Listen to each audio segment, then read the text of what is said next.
नमस्कार मित्रों, स्वागत है आप सभी का। आज हम बात करेंगे पितृपक्ष के बारे में, श्राद्धों के बारे में जानेंगे, इनके बारे में संपूर्ण जानकारी। बहुत ही सरल शब्दों में मैं आपको समझाऊंगा श्राद्ध क्या हैं, क्यों मनाए जाते हैं, क्यों ऐसे कार्य किए जाते हैं अपने पितरों को खुश करने के लिए, क्यों यह ज़रूरी है। क्योंकि हम सब जो हैं, हमारे पूर्वज जो हैं, यह उनके साथ जुड़ा हुआ है और हमारे इस समय के साथ भी जुड़ा हुआ है। क्योंकि हमें धन भी चाहिए, हमें पुत्र भी चाहिए, हमें शांति भी चाहिए और हमें जो है अपने कुटुंब को आगे बढ़ाने के लिए जो पुत्र, जो संतान चाहिए, उसके लिए भी पितृदोष कहीं ना कहीं पे होता है। मित्रों, हम सभी जानते हैं कि 70 से 80% लोगों की कुंडली में पितृ ऋण होता है, पितृ दोष होता है।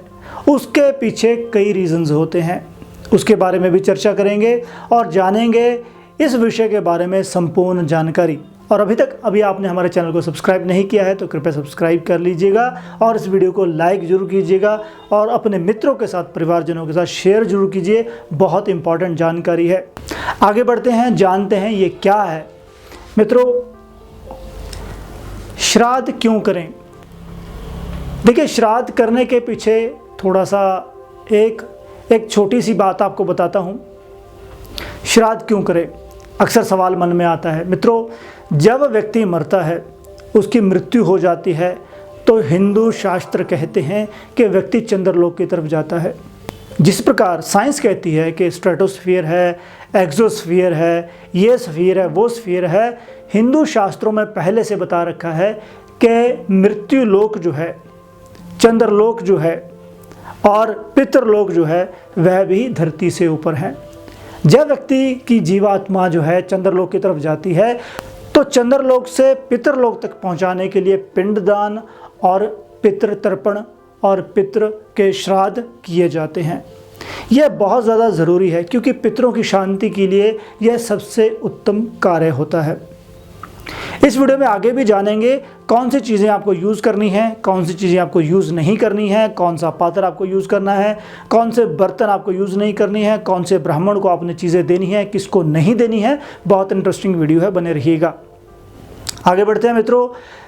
श्राद्ध जो हैं भादों के जो शुक्ल पक्ष की जो पूर्णिमा है तब से शुरू हो जाती है, जो अश्विन के अमावस्या तक चलती है। इन दिनों में कम से कम आपको इन 15 दिनों में यह श्राद्ध ज़रूर करने चाहिए। अब आगे बढ़ते हैं, देखते हैं कि हमें क्या करना चाहिए। श्राद्ध में जो किए जा सकने वाले कार्य हैं वह कौन से हैं। सबसे पहले देखते हैं श्राद्ध का समय। मित्रों, श्राद्ध का समय जो है वह बहुत इम्पॉर्टेंट है। कई तो करते हैं कि चलो सुबह जल्दी उठ के श्राद्ध कर दें, कई कहते हैं कि शाम को जो है श्राद्ध कर दिया जाए, मगर नहीं, ऐसा नहीं है। शास्त्रों में बता रखा है कि श्राद्ध का जो समय जो है वह सूर्य उगने के बाद का है और वह भी जो मेजर जो है 11:30 से लेकर के 12:30 का जो समय है वह बहुत इम्पॉर्टेंट है। अगर आप उस समय में श्राद्ध करते हैं तो उसका उत्तम फल मिलता है। उसके पीछे आपको एक देसी रीज़न बताता हूँ, वह है मित्रों अभिजीत मुहूर्त। बिल्कुल, अभिजीत मुहूर्त जो है लगभग 11:30 11:35 के स्टार्ट हो जाता है, 12:24 12:35 तक रहता है। शास्त्रों में इस समय को सबसे प्रशस्त माना गया है, मगर हम क्या करते हैं, सुबह नहाए धोए जल्दी से दे दिया। चलो कोई बात नहीं, ये आपकी भागा दौड़ी है, मगर सबसे उत्तम समय वह है। उसके बाद मित्रों, श्राद्ध में कुशा और तिल का बड़ा महत्व है। इसके पीछे भी एक छोटी सी कहानी है कि तिल और कुशा जो है विष्णु जी के शरीर से निकले हैं और विष्णु जी का नाम श्राद्धों में ना आए तो यह तो हो ही नहीं सकता।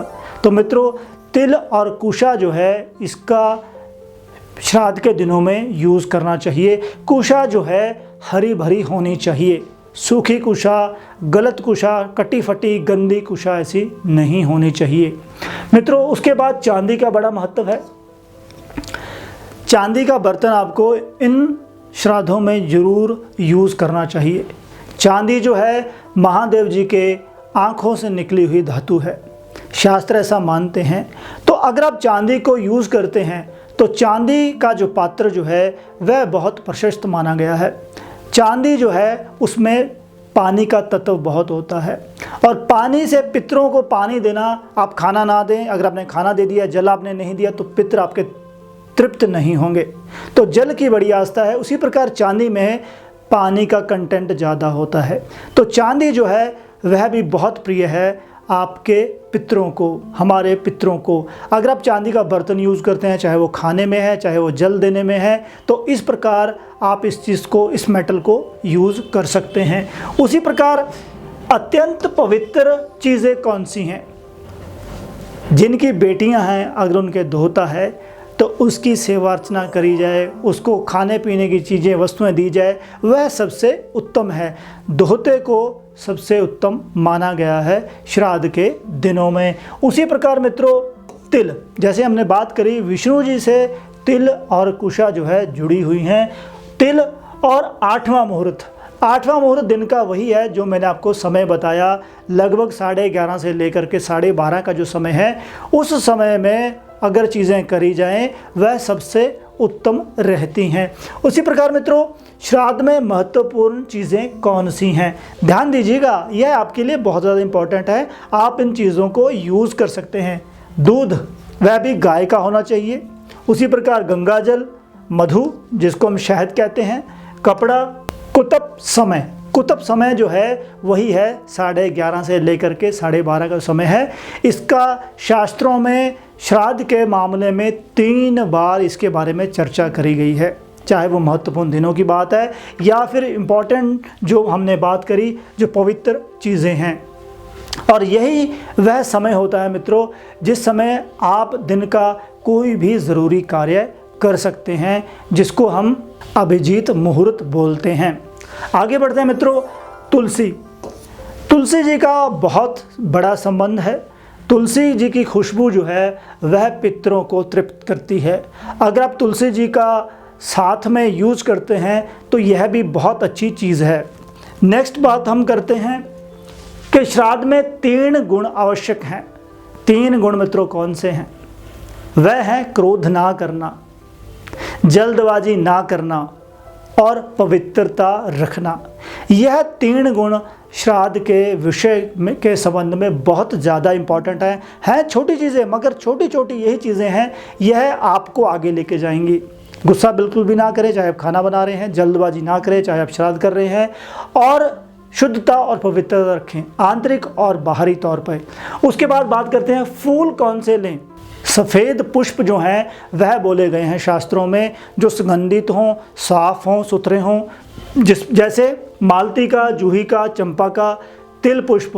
और सफ़ेद पुष्प की जब हम संज्ञा दी जाती है तो ऐसे, जैसे कमल का भी पुष्प हो गया, अगर सफ़ेद है तो उसको आप जो है श्राद्धों में मित्रों, अब बात करते हैं श्राद्ध के विषय के लिए जगह की चोन। एक तो देखिए विशेष जगह हैं। विशेष जगह कौन सी हैं? गया जी हैं, प्रयागराज हैं, उसी प्रकार हरिद्वार हैं, उसी प्रकार पुष्कर राज जी हैं। जो लोग यहाँ पे जाके श्राद्ध कर सकते हैं वह बहुत उत्तम है। मगर सामान्य जगह कौन सी हो सकती है? सामान्य जगह आपका घर है, सामान्य जगह गौशाला है, सामान्य जगह जो है देवालय है। उसी प्रकार आप इन जगहों पे जा कर के गोबर और मिट्टी से जगह को लीपें, ये बहुत ज़्यादा ज़रूरी है। और दक्षिण दिशा में जो ढाल वाली भूमि है उसको यूज़ करना चाहिए। वहाँ पे बैठ करके अपने पितरों के निमित्त आपको श्राद्ध करना चाहिए, ये बहुत ज़्यादा ज़रूरी है। इसमें फल और अन्न कौन से होने चाहिए? मित्रों, यह जो चीज़ है यह बहुत ज़्यादा इम्पॉर्टेंट है, ध्यान दीजिएगा। देखिए, जब ब्रह्मा जी ने जानवर बनाए तो उसमें उन्होंने सबसे पहले गौ माता को बनाया। तो गौ माता का दूध, दही और घी जो है सबसे प्रशस्त माने जाते हैं श्राद्ध के दिनों में। उसी प्रकार जौ हो गए, चावल, तिल, गेहूँ, मूंग, मटर और खीर। उसी प्रकार सरसों तेल, कंगनी, ये मेजर चीज़ें हैं जो अन्न हैं जो आप श्राद्ध के दिनों में यूज़ कर सकते हैं। उसी प्रकार फल कौन से हैं मित्रों? बेल का फल हो गया, अनार का फल हो गया, पुराना आंवला, उसी प्रकार नारियल, खजूर, बेर, आम और परवल। यह जो फ्रूट्स हैं इनको आप जो है श्राद्ध के दिनों में यूज़ कर सकते हैं या इनका आप जो है दान कर सकते हैं। उसी प्रकार बात करते हैं श्राद्ध में ब्राह्मण कौन सा होना चाहिए और किसके आपको पैर धोने चाहिए। ब्राह्मण जो हैं अनेक प्रकार के होते हैं, उसी प्रकार वही ब्राह्मण होना चाहिए जो शुद्ध हो, पवित्र हो, गायत्री का पाठ करता हो, सुबह शाम में माला जपता हो, पाठ पूजा जप तप अनुष्ठान करता हो, ऐसा ब्राह्मण होना चाहिए। और जो भगवान की आस्था में मगन हो, जो लालची ना हो, ऐसा ब्राह्मण होना चाहिए। मित्रों, उसी प्रकार जब आपने ब्राह्मण के पैर धोने हैं तो आपने इस एक बात का ध्यान रखना है कि उस ब्राह्मण को बिठा करके उसके पैर धोइए। आप अगर मैरिड हैं, आपकी पत्नी जो है आपके राइट साइड में खड़े हो, ना कि लेफ्ट साइड में। आपकी पत्नी जो है दाहिनी तरफ खड़ी होकर के आपको जल दे, जिससे आप जो है उनके पैर धोएं, बिठा करके उनकी पैर धोने चाहिए। उसी प्रकार आसन कौन सा होना चाहिए। आसन के संबंध में रेशमी आसन हो सकता है, कुशा का आसन हो सकता है, एक नेपाली कंबल आता है उसका आसन भी आप जो है लगा सकते हैं, वह भी बोला गया है। उसी प्रकार काष्ठ का लकड़ी का आसन भी हो सकता है, उसके लिए विभिन्न जो है लकड़ियों की कामना की गई है जिसमें लोहे की कील ना लगी हो।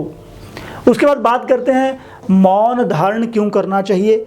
जब आप श्राद्ध कर रहे हैं, जब आप खाना दे रहे हैं, खाना परोस रहे हैं, जो श्राद्ध खाने वाले हैं आपको उनसे यह चर्चा नहीं करनी चाहिए खाना कैसा बना है, अच्छा बना है, गलत बना है, क्या चीज़ लेनी है। तो इशारों में आपको उनसे बात करनी चाहिए, क्योंकि उस समय माना गया है कि आप अगर श्रद्धा भाव से करेंगे, आपके पितृ जो हैं आपके सामने बैठे हैं। शांत रहिए, मन आपका शांत रहना चाहिए। अगर वह भी जो श्राद्ध खा रहा है उसको भी इशारे में ही बात करनी चाहिए। इस प्रकार आपको इस बात का विशेष तौर पे ध्यान रखना चाहिए। उनको दक्षिण दिशा की तरफ जो है आपको घर में बिठाना चाहिए। उसी प्रकार पिंड जो है, जो व्यक्ति पिंड दान करते हैं उनके लिए एक छोटी सी मैं इस वीडियो में जानकारी दे रहा हूँ।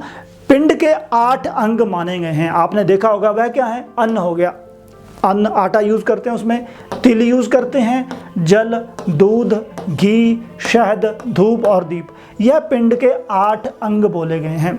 तो पिंड का प्रमाण क्या बोला गया है। जब आप पिंड दान करते हैं तब पिंड कैसा होना चाहिए, इसके बारे में भी शास्त्रों में चर्चा करी गई है। कई बार ब्राह्मण जल्दी से करवा देते हैं, मगर आज आपको संपूर्ण जानकारी मैं दे रहा हूँ। जैसे आपने मासिक या वार्षिक आप पिंड दान कर रहे हैं तो उसमें नारियल के बराबर जो है पिंड होना चाहिए।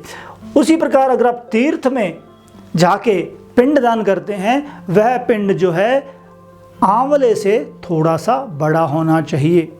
उसी प्रकार अगर आप जो है पितृपक्ष में जो है श्राद्ध कर रहे हैं तो आपका पिंड जो है आंवले जितना होना चाहिए, उससे बड़ा आपका पिंड जो है नहीं होना चाहिए।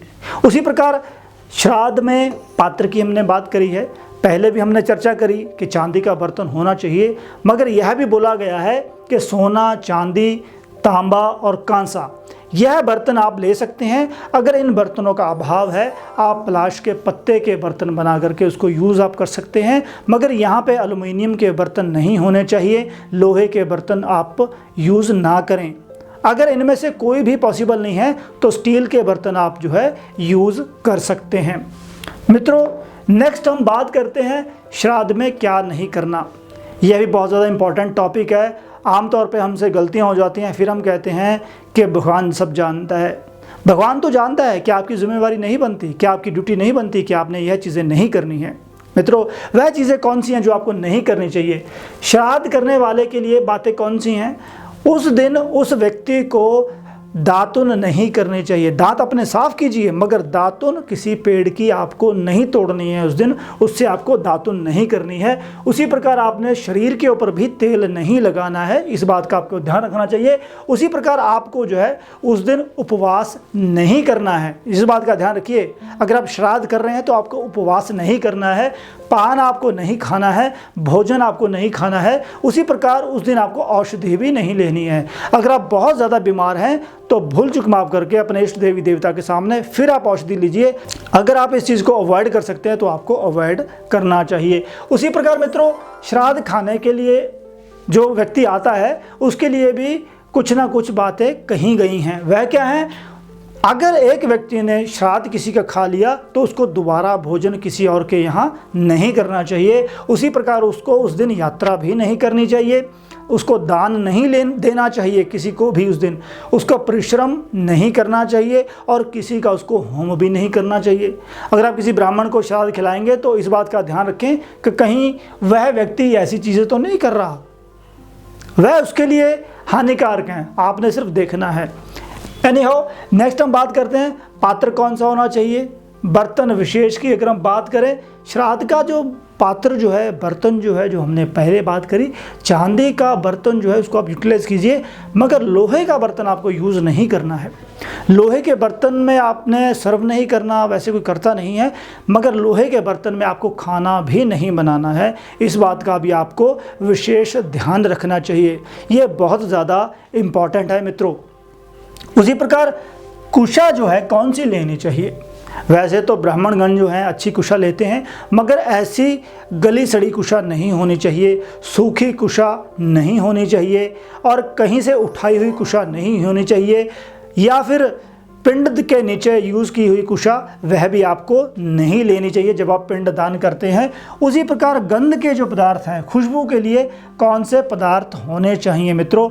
इसके लिए सिंपल सी बात कही गई है, चंदन जो है, वाइट चंदन जो है वह सबसे उत्तम रहता है, उसको आप जो है यूज़ कर सकते हैं। लाल चंदन वगैरह ऐसी जो चीज़ें हैं उनको यूज़ नहीं करना चाहिए। उसी प्रकार मित्रों, फूल जो हैं जो यूज़ आपको नहीं करने, वाइट कलर छोड़ के आपको दूसरे कलर्स के फूल जो हैं, जो काले हैं, पीले हैं, लाल हैं, वह इस समय के दौरान आपको यूज़ नहीं करने हैं। उसी प्रकार आपको धूप कौन सी यूज़ करनी है, अगर दूषित गूगल है वह आपको यूज़ नहीं करनी है। उसी प्रकार कोई बूरा होता है गोंद के टाइप, वह आपको यूज़ नहीं करना है। अकेला घी भी आपको यूज़ नहीं करना है मित्रों, इस बात का भी आपको ध्यान रखना चाहिए। उसी प्रकार हम नेक्स्ट बात करते हैं, ब्राह्मण कौन सा ना हो। ब्राह्मण तो बहुत होते हैं, कहते हैं कि हम ब्राह्मण हैं, मगर दूषित, कुपित, गलत आचरण करने वाला, जिसके दांत काले हो, जो बहुत ज़्यादा मोटा हो, जो पैसे के पीछे भागता हो, जो लालची हो, जो भगवान का सुमिरन ना करता हो, जो गलत आदतों वाला हो, जो खान पान जिसका गलत हो, जो दारू नशा करता हो, वैसे ब्राह्मण को भोजन जो है कदापि नहीं कराना चाहिए। जो शुद्ध ना रहता हो, जिसका अंतकरण शुद्ध ना हो, जो बाहरी तौर पर पे शुद्ध ना हो, शौच की हम बात करें, स्वाध्याय की हम बात करें, अंतकरण की बात करें, ऐसा ब्राह्मण जो है अगर वह इन चीज़ों को नहीं करता, ऐसे ब्राह्मण को आपको भोजन नहीं कराना चाहिए। उसी प्रकार अन्न कौन सा ना हो, यह बहुत चीज़ें हैं मित्रों, यह भी आपको इम्पॉर्टेंट है आप लोगों के लिए कि अन्न कौन सा नहीं होना चाहिए। इसके बारे में हम चर्चा करते हैं, ध्यान दीजिएगा आप। जिस अन्न में बाल पड़ गए हों वैसा अन्न यूज़ नहीं करना, जिस अन्न को कुत्ते ने देख लिया हो वैसा अन्न भी यूज़ नहीं करना चाहिए। उसी प्रकार जो बासी भोजन हो, जिसमें से स्मेल आती हो, वैसा भोजन भी यूज़ नहीं करना है। अब कुछ चीज़ें हैं जो यूज़ नहीं करनी है, मैं उनके बारे में बता रहा हूँ, ध्यान दीजिएगा। मसूर की दाल आपको यूज़ नहीं करनी है श्राद्ध के दिनों में। राजमा जो है वह भी आपको यूज़ नहीं करना है। अरहर की दाल, गाजर, गोल लौकी, बैंगन, शलगम या शलजम बोलते हैं, हींग, प्याज, लहसुन, काला नमक, काला जीरा, सिंघाड़ा, जामुन, सुपारी, कुल्थी, अलसी और पीली सरसों और साथ ही साथ मांस, इन चीज़ों का शास्त्रों में निषेध बोला गया है। मित्रों, यह चीज़ें आपको यूज़ नहीं करनी है, इस बात का आपको विशेष ध्यान देना चाहिए। मित्रों, यह थी पितृपक्ष के बारे में संपूर्ण जानकारी। हर वर्ष पितृपक्ष आता है, आप इस जानकारी के मुताबिक अपनी श्रद्धा भावना के अनुसार जो हमने चीज़ें बताई हैं उनको आप कर सकते हैं। जिनको वर्जित किया गया है अगर आप उनको ना करें तो बहुत अच्छा रहेगा। आप लोगों ने बहुत ही सरल जानकारी मैंने जुटाई है विभिन्न शास्त्रों से, विभिन्न ग्रंथों से, जो शास्त्रों के अनुसार है। यही चीज़ है मित्रों जो आपको तृप्त रखती है। यही चीज़ है जो आपकी संतान को बढ़ाती है, आपके धन को बढ़ाती है। अपने पितरों के निमित्त आपको पूजा जप अनुष्ठान करना चाहिए। आप अपने देवी देवता का, कुल देवी देवता का सुमिरन कीजिए, जाप कीजिए। आपके पितर आपको सुख शांति समृद्धि प्रदान करें, यही मेरी कामना है। इस वीडियो में मित्रों इतना ही। आई होप यह वीडियो आपको अच्छी लगी होगी, तो कृपया हमारे चैनल को सब्सक्राइब, लाइक और शेयर जरूर कीजिएगा। धन्यवाद।